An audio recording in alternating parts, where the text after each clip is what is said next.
भारत माता की, भारत माता की। और आज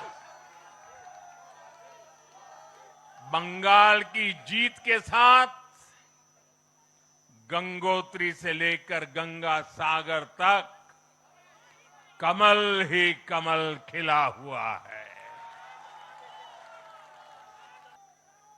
आज 4 मई 2026 को बंगाल की जनता ने हम भाजपा कार्यकर्ताओं को वो अवसर दिया है। साथियों, बंगाल के भाग्य में आज से एक नया अध्याय जुड़ गया है। आज से बंगाल भय मुक्त हुआ है, विकास के भरोसे से युक्त हुआ है। বাংলায় পরিবর্তন হয়ে গেছে।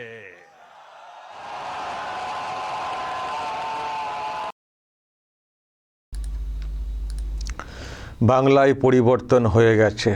গতকাল সন্ধ্যাতে নরেন্দ্র মোদী বাঙালি বেশে ওনাদের যে সদর দপ্তর আছে দিল্লিতে সেখানে ভাষণ দিয়েছেন। দেখুন, 5টি জায়গাতে নির্বাচন হয়েছে, কিন্তু ওনার পোশাক আশাকে উনি কিন্তু এই বাংলাকেই বেশি গুরুত্ব দিয়েছেন। বাঙালিয়ানা, বাঙালি বেশে গতকালকে উনি ওখানে হাজির হয়েছিলেন। ফলে যে 5টি জায়গাতে নির্বাচন হয়েছে তার মধ্যে যে বাংলার দিকে অনেক বেশি নজর ছিল এবং দেখেওছি, নিশ্চয়ই আপনারাও সব বুঝতে পেরেছেন কতটা গুরুত্ব দেওয়া হয়েছিল। লাগাতার সভা, র্যালি, মানে রোড শো এনাকে করতে দেখেছেন এবং শাহকে পড়ে থাকতে দেখেছেন। ফলে বাংলা যে একটা বিরাট মানে এর জায়গায় ছিল এই মানে 5টি জায়গার মধ্যে, এটা পরিষ্কার। ফলে সেই বাংলাতে যখন জয় এসছে, জয় বলতে শুধু জয় না, বিরাট জয়, ফলে মানে খুশি হওয়ারই কথা। সেই জন্যে কালকে 5টি জায়গারই ব্যাপারে কথা বলেছেন, কিন্তু বাংলাকে অনেক বেশি গুরুত্ব দিয়েছেন। আর সবের মধ্যে যখন ঢুকছিলেন দেখলেন বাংলার ওই গানটাই বাজছিল। আরও তো গান হয়েছে তো অন্যান্য রাজ্যের জন্য, কিন্তু বাংলার জয়টাকে অনেক বেশি গুরুত্বপূর্ণ ওনারা মনে করেন। এবং তার পেছনে অনেক কারণও আছে। এক হচ্ছে এখানকার যিনি নেত্রী সর্বনাশ করে দিচ্ছেন, বাঙালির অবস্থা খুব খারাপ হয়ে যাচ্ছে, সুতরাং এই অবস্থার পরিবর্তন ঘটাতে হবে। আর 2 হচ্ছে দেশের জন্য একটা ব্যাপার আছে, দেশের নিরাপত্তার জন্য বাংলায় পরিবর্তন খুব জরুরি ছিল। শাহের বক্তব্য আগেই শুনেছিলেন যে বাংলাতে পরিবর্তন শুধু বাংলার জন্য না, দেশের জন্য প্রয়োজন। এবং উনি এটাও বলেছিলেন যে যে কোনো রাষ্ট্রবাদী একটা দলের সরকার দরকার আছে। তো সেটা হয়েছে। তো ফলে একটা মানে এখানে যেভাবে সব কিছুকে দমন করা হতো, এখানে তো মানুষের রায় তো আনতে দেওয়া হতো না। সব তো জোর জুলুম, মানে ম্যানিপুলেট করা, এই করা সেই করা করে মানুষের রায় কি আসতো? তাহলে তো 21-এই পরিবর্তন হয়ে যেত। তো এখানে সত্যি খুব টাফ ছিল। তো ওনারা প্রচণ্ড পরিশ্রম করেছেন এবং যখন সেটা সফল হয়েছে ভীষণই খুশি। যতক্ষণ গতকাল বক্তব্য রেখেছেন ওখানে প্রায় 40 মিনিট বাংলাকেই বেশি গুরুত্ব দিয়েছেন। এবং যে কথাগুলো শুনলেন এগুলো তো আছেই, তার সঙ্গে বাংলাকে নতুন করে সাজাতে হবে, বাংলার অনেক উন্নয়ন ঘটাতে হবে, এই কথা কিন্তু বলেছেন।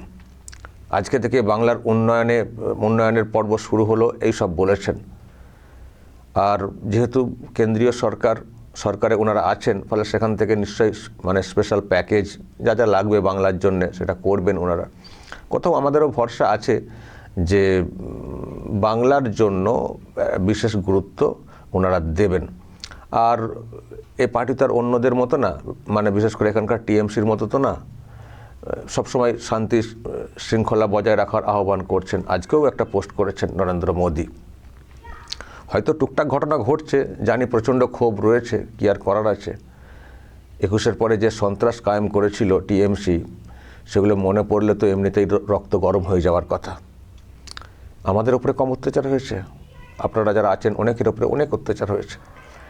হয়তো বছর চলে গেছে অনেকটা, কিন্তু সেগুলো মনে করলে মনে হয় যে সামনে পেলেই দিয়ে দিই। কিন্তু সেই তুলনায় কি বিরাট কিছু অশান্তি হচ্ছে? সংযত আছেন বিজেপির লোকেরা, নেতারাও বলছেন সংযত থাকতে, আবার কোথাও কোথাও বিক্ষিপ্ত কিছু ঘটনা ঘটেও যাচ্ছে। তো এই হচ্ছে ব্যাপার। আমি দর্শক আজকে একটা কথা বলতে এলাম। আমি দেখছি অনেকেই আপনাদের মধ্যে আমাকে নক করছেন, এবং আমি বুঝতেও পারছি যে বিষয়টা এরকম হচ্ছে বা চেষ্টা চলছে। সেটা হচ্ছে যখন নরেন্দ্র মোদী বলছে যে বাংলাতে নতুন অধ্যায় শুরু হলো, মানুষ আস্থা রেখেছেন, মানুষ মানে বিজেপিকে ভরসা করেছেন, তখন যাদেরকে সরিয়ে এই পরিবর্তন, তারা নাকি এখন দলে ঢোকার জন্য প্রচুর চেষ্টা শুরু করে দিয়েছেন গতকালকে, ফোনাফোনি ইত্যাদি। বুঝতে পারছেন? মানে টিএমসির যারা লুটপাট করে গেছেন, যারা অত্যাচার নির্যাতন করে গেছেন, দেখছেন যে হাওয়া বদলে গেছে, সরকার পাল্টে গেছে, এখন নাকি তারা এই সরকারে মানে এই শাসকে আসার মানে শাসক দলে যুক্ত হওয়ার চেষ্টা করছেন। তার জন্য অনেককে সব ফোনাফোনি চলছে লোকাল স্তরে। আমি উপর থেকে নিজ সবটাই বলছি, লোকাল স্তরের খবরগুলো আমার কাছে বেশি করে আসছে। লোকাল স্তরে পঞ্চায়েত সমিতি এইসব এলাকাতে অনেকে এখন বিজেপিতে ঢোকার চেষ্টা করছেন, একে তাকে ধরার চেষ্টা করছেন, একটু রাস্তা করে দাও, আমরা বিজেপিতে জয়েন করব। এখন বিজেপি প্রীতি, কত ভক্তি বিজেপির প্রতি, আর যারা বিজেপির নাম শুনলে মারধর খুন কত কি করেছেন, তারা এখন বিজেপিতে আসতে চান, বিশাল বিজেপি প্রীতি। এটা যেমন একদিক দিয়ে শুনছি, আর অন্য দিক দিয়ে আমাকে অনেকে বলছেন যে আপনি এটা নিয়ে একটু বলুন, যদি ওরাই ফের এই দলে ভিড়ে যান তাহলে এই পরিবর্তনের কি পরিবর্তন হবে, কি পরিবর্তন হলো তাহলে? এই যে পরিবর্তন, আসল পরিবর্তন নরেন্দ্র মোদী বলে থাকেন, যদি সেই লোকগুলি আবার ঢুকে যান, তারা ফের আমাদের উপরে অত্যাচার শুরু করে দেবেন। তাহলে আমরা যে জন্য পরিবর্তন আনলাম, তাহলে সেই পরিবর্তনটা থাকবে কোথায়?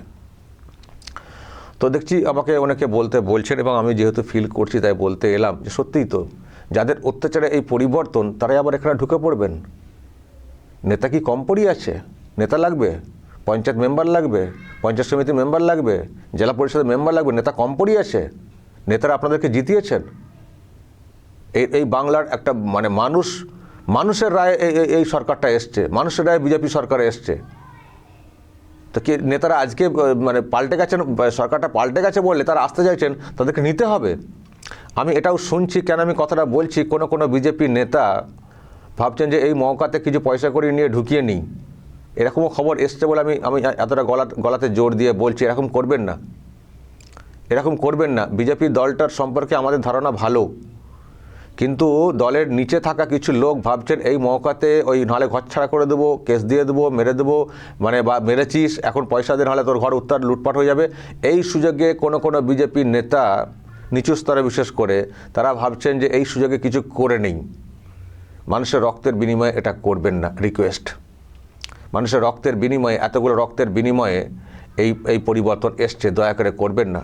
আপনাদের নেতার কোনো প্রয়োজন নেই তো, এত মানুষ ভোট দিয়েছেন, বিজেপিতে নেতার সংখ্যা তো কম নেই, নেতা নেত্রীর সংখ্যা কম নেই তো, নতুন করে নেতা নেত্রী কেন নিতে হবে? পঞ্চায়েত মেম্বার আছেন তো কী হয়েছে, থাকুন, পঞ্চায়েত মেম্বার যতদিন থাকবেন, কাজ করুন, নাহলে চুপ করে বসে থাকুন। তাদেরকে দলে নিতে হবে কেন? যেসব পঞ্চায়েতের পরিবর্তন এখনই সম্ভব না, ঠিক আছে, পঞ্চায়েতের কাজকর্ম করানোর ক্ষেত্রে যে মনিটরিং সিস্টেম সেটা করবেন, মেম্বাররা যেমন আছেন কাজ করবেন, মেয়াদ শেষ হবে চলে যাবেন, আবার ভোট হবে, এবং সেই ভোট হবে ভালোভাবে ভোট করতে হবে, মানুষের ম্যান্ডেট, মানুষের রায় নিয়ে ভোট করাতে হবে। যে অপসংস্কৃতি তৃণমূল কংগ্রেস শুরু করেছিল সেটা কিন্তু আমরা দেখতে চাই না, নতুন সংস্কৃতি দেখতে চাই। আর ওই সব দাগি লোকেদেরকে কিন্তু নেওয়া চলবে না, তাহলে কিন্তু আরামবাগ টিভি চুপ থাকবে না। আমি যদি দেখি কোথাও যাদের নামে অভিযোগ ছিল, প্রমাণ আছে, এবং সেই প্রমাণ যদি আমার হাতে আসে, সেই ব্যক্তি যদি তৃণমূল ছেড়ে এখন বিজেপিতে ঢুকতে চান, আরামবাগ টিভি কিন্তু চিহ্নিত করে সেগুলোকে নিয়ে প্রচার করবে। একটা দাগিকেও বিজেপিতে নেওয়া চলবে না, একটা দাগিকেও। যারা অত্যাচার করেছেন বা করেছে, মিথ্যা কেস দেওয়া, মানুষের সর্বনাশ করা, মানুষকে মারধর করা, লুটপাট করা, তাদের সৌভাগ্য যে তারা এখনও বাড়িতে আছেন, যদি কেউ থেকে থাকেন এরকম কাজ করেও। আমি শুনছি ওনাকে নাকি পালিয়ে গেছেন, মারধর করার আগে সব পালিয়ে গেছেন এলাকা ছেড়ে, এ খবর আসছে। মারধর তো খুব বেশি হচ্ছে না, তাতে নাকি পালিয়ে গেছেন। আর যদি কেউ থেকে থাকেন আপনাদের সৌভাগ্য। আমরা খুব ভালো করে জানি যদি পরিবর্তন না হতো আপনারা কীভাবে লুটপাট করতেন, কীভাবে ফের নতুন করে মারধর করতেন। আমাদের আমরা সে আন্দাজি বলছি কথাটা, কিন্তু এই পরিবর্তনের পরে সেটা হচ্ছে না। আপনাদের সৌভাগ্য। চুপচাপ থাকবেন, ভদ্র হয়ে যান, শুধরে যান, পাকামো করতে যাবেন না, আর বেশি চুকলিবাজি করতে যাবেন না। এখান থেকে টাকা দিয়ে দলে ঢুকবেন তো, আইডেন্টিফাই হলে আমি তো পুরো এক্সপোজ করবই। আর যে নেতা টাকা পয়সার বিনিময়ে এটা করবেন, তারও কি করে ব্যবস্থা করতে হয় সেটাও কিন্তু আরামবাগ টিভি করবে। কোনো এই ধরনের দাগি, কান কাটা, নাক কাটা, চোর, দুর্নীতিগ্রস্ত এই ধরনের একটা তৃণমূল কংগ্রেস মেম্বার বা পদাধিকারী কাউকে কিন্তু নেওয়া চলবে না বিজেপিতে। নিচু স্তরে বিশেষ করে আমি জোর দিয়ে কথাটা বলছি, এরা প্রচুর অত্যাচার করেছে, এই অংশটা প্রচুর অত্যাচার করেছে, সেটা কিন্তু ভোলার না। অনেকেই রক্ত গরম হয়ে যাচ্ছে আজকে পরিবর্তনের পরে, হাতটা লিসপিস করছে যে 2-4 গা দিয়ে দিই, কিন্তু দল যেহেতু বারণ করছে সেই জন্য হয়তো তারা সেরকম কিছু করছেন না। এটা সৌভাগ্য যে বাড়িতে এখনও এলাকায় থাকতে পারছেন, ওটাই ভাববেন যে এটাই সৌভাগ্যবান। যা করেছেন আপনাদের তো কোথায় খুঁজে পাওয়ার কথা ছিল না। তো আমি বলছি বিজেপি যারা আছেন, আমার কাছে গুঞ্জনটা এসছে বলে আমি কথাটা বলছি। আমি কতগুলো বক্তব্য শুনিয়ে শেষ করব। এক তো নিচুতলায় তো এইসব হয়েইছে, নরেন্দ্র মোদীরা অনেক কষ্ট করে কিন্তু এই পরিবর্তন এনেছেন। কিন্তু আমরা এর আগে কি দেখতাম, হুমকি হুঁশিয়ারি, উপরতলার যারা আছেন তাদেরও হুমকি হুঁশিয়ারি, মানে কি দেখতাম আমি কয়েকটা পরপর শোনাই। একেবারে পিসি ভাইপো থেকে শুরু করে ওনাদের দলের আরও যারা আছেন, আমি তাদের কিছু এগুলো শোনাই, যারা একটা সময় এত হুমকি হুঁশিয়ারি দিয়েছেন, তারা এখন দলে ঢুকতে চাইছেন, তাদেরকে দলে নিয়ে নেবেন। এগুলো মনে রাখবেন না। যারা ভুলে যান এগুলো, লোকাল স্তরে হুমকি হুঁশিয়ারি তো শুনেইছেন, আমি এই শীর্ষস্থানীয় নেতাদের হুমকি হুঁশিয়ারি আকার ইঙ্গিতে যেগুলো ওনারা দিয়েছেন, এগুলো মাঝে মাঝে শুনবেন, তাহলে রক্ত ঠিকঠাক থাকবে আর নিতে ইচ্ছা করবে না। তাই এগুলো শুনবেন এবং দর্শক আপনাদের এলাকার নেতাদেরকেও শোনাবেন যে এইগুলো ভুলবেন না, এগুলো ভোলান না। ওনারাই ওপর থেকে উস্কানি দিতেন, আর তার জেরে এখানে নিচুতলায় এরাও উস্কানি দিয়ে এতে পা দিয়ে এইসব করতো। এখন তারা দলে ভিড়তে চাইছে, এসব চলবে না। এগুলো শুনুন তো দর্শক। 16, 17, 18, 19 যারা বুথে রাজনীতি করো, মনোযোগ দিয়ে আমার কথা শুনবে,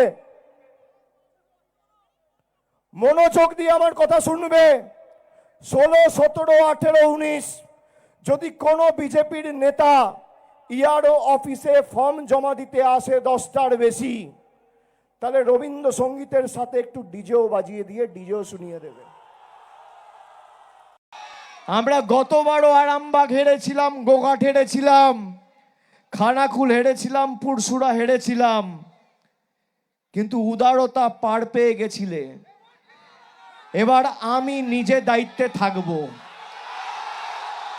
4 তারিখ 12টার পরে কোন জল্লাদের কত ক্ষমতা আর কার দিল্লির বাবা কাকে বাঁচাতে আসে, আমি 4 তারিখ দেখব।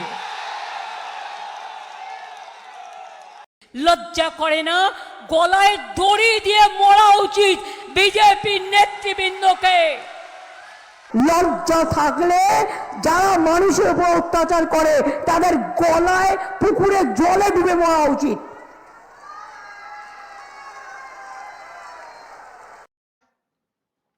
पर मैं साफ भाषा में अजय पाल शर्मा जी को एक चीज बताना चाहता हूं। मैं आपको सीधी तौर पे यह कहना चाहता हूं कि आपके खिलाफ एफआईआर होगा, आपके खिलाफ चार्जशीट होगा और आपको घसीट के कोर्ट में लाया जाएगा, जहां पर कानून सख्त से सख्त कार्रवाई आपके खिलाफ करेगी। कोई राज्य, कोई बीजेपी का मालिक आपको बचा नहीं पाएगा। नरेंद्र, आपने अनाउंस किया था बंगाल की सभी 294 सीट्स पर आप ही कैंडिडेट है। बड़ी बड़ी बात छोड़िए, ये चैलेंज स्वीकार कीजिए। 4 मई को जब ममता बनर्जी और टीएमसी बंगाल जीतेंगे, प्रधानमंत्री पद से रेजिग्नेशन दीजिए। है दम? একদিন তাদের বুকে লিখে বেড়াতে হবে বিজেপি করি না, বিজেপি করি না, বিজেপি করি না। এই রকম সব মন্তব্য করা, একদিন বুকে লিখে বেড়াতে হবে বিজেপি করি না, বিজেপি করি না, তাদেরকে দলে নেবেন? তাদেরকে সেই বিজেপিতে নেবেন? একটু ভাববেন না কী ধরনের হুমকি হুঁশিয়ারি এবং কত অত্যাচার অনাচার করা হয়েছে? কেউ আসতে চাইলেই নিয়ে নেবেন? কত হুমকি হুঁশিয়ারি, চতুর্দিকে নরেন্দ্র মোদীকে পর্যন্ত হুমকি হুঁশিয়ারি। আর সেই নরেন্দ্র মোদী তারা এত কষ্ট এত পরিশ্রম করে পরিবর্তন এনেছেন, আর নিচুতলাতে কিছুর বিনিময়ে নিয়ে নেবেন? সাবধান। যতই যে অ্যাঙ্গেল থেকে যে দিক থেকে চেষ্টা করুন দলে ভেড়ার, একটা নেতা মানে এই তৃণমূল কংগ্রেসের কাউকে কিন্তু নেওয়া চলবে না। দর্শক, আমি আপনাদের উদ্দেশ্যে বলি, যদি কোথাও এরকম চলে আবার নজরে আনবেন। আমি তো খবর করবই, আর যেখানে বলার সেখানেও বলে দেবো। দর্শক বলবেন যা বলার এবং নজর রাখবেন আরামবাগ টিভিতে।